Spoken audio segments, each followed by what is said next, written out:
Welcome to the morning after week 3 of the CFFL season. We'll get right away to the action of the week. So let's see what happened this week in the CFFL. First of all, we saw the Little Big Men take down Team Price is Right, 75-59. The defending champions fall to 0-3. Strong game from Dalvin Cook, however, the rest of the team kind of let him down. Ezekiel Elliott had a solid game for Price is Right, but the Little Big Men took an insurmountable lead on Thursday night with Todd Gurley and Carlos Hyde both having a big day. On to the next one, we have the Gargoyles taking down, remember, the Tices, 82-49. The Gargoyles moved to 3-0 and are currently the top team in the league. Most points and best record now through 3 weeks.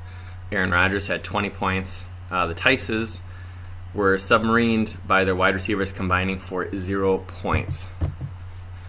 Garbage Men in a squeaker took down the Bucks 83.5-83. The two highest scoring teams in the league played each other and were separated by a half point, so a disappointing loss for the Bucks. He was led by Russell Wilson's 25. Jordan Howard busted out, making him worthwhile of his second-round pick with 20.5 points for the Garbage Men as they move to 1-2. Horn Dogs also moved to 3-0 as they take down the Bruisers 70-58. Tom Brady's 29.5 points were key in that victory. Jameis Winston led the Bruisers with 15.5. In Rodgers We Trust bounced back and picked up their first win of the year, 63.5-53 over the Cardinals. T.Y. Hilton, Doug Baldwin, Larry Fitzgerald all had big games. Hilton had 14.5. Cardinals struggled again this week. Ryan Suckup had 16 points. Only player that scored a touchdown for the Cardinals that they started was Zach Ertz. So a disappointing week for the Cardinals and still looking for their bust-out game for a few players.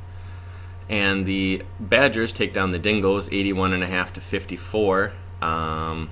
Brandon Cooks at 21.5 for the Badgers. Drew Brees at 16 for the Dingoes as those two tied top the North Division.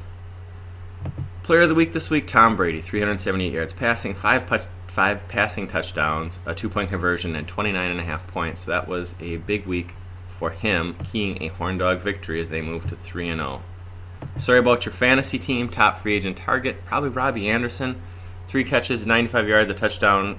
He's the number 1 receiver on a bad team, but still a decent option at least. The Walk of Shame, I kind of mentioned it before, but the Bites' Badgers did text me on Sunday night and asked if this was a record, and as far as I can tell, this is a record. 3 active players for the Tices combined for 0 points, which may or may not have happened before. I don't believe it did. And 15 total yards. That is unbelievable. The 3 pretty good receivers, Macklin, but Kelsey and Amari Cooper, just unbelievable that they didn't do anything. I think Macklin got hurt a little bit too, but that's just unbelievable that 15 yards combined out of 3 guys and 0 points is a definite disappointment there. And finally, this is a really short week this week, show anyway. Gargoyles and Cardinals. Gargoyles 3-0, the best team in the league, take on a team that is fighting for their life at 1-2. The Black Dingoes take on the Little Big Men, a battle of 2-1 teams, 2 teams also that haven't always had a ton of success in the last couple years. So they're 3-1 would be a big start for either one of them. Cardinals definitely need this win, and of course I want to beat Griff because of course I've heard how awesome he is at this point. But if Griff ever does ask and say, tell you how great he is, ask him how he managed his fantasy baseball team and completely punted his season by making a boneheaded managerial mistake. So anytime you hear that, you can just throw that back at him. Or the 0 playoff wins too. Anyway, also on there next week, there won't be a morning after per se, but it will. We will have a morning after, and it will reveal all the legends that'll be coming back next year, tentatively anyway, and more details about the Legends League. So that'll be the setup there. So thank you for watching. Good luck this week, except to the Gargoyles. Sorry about your fantasy team, Griff. They're going to go 3-1.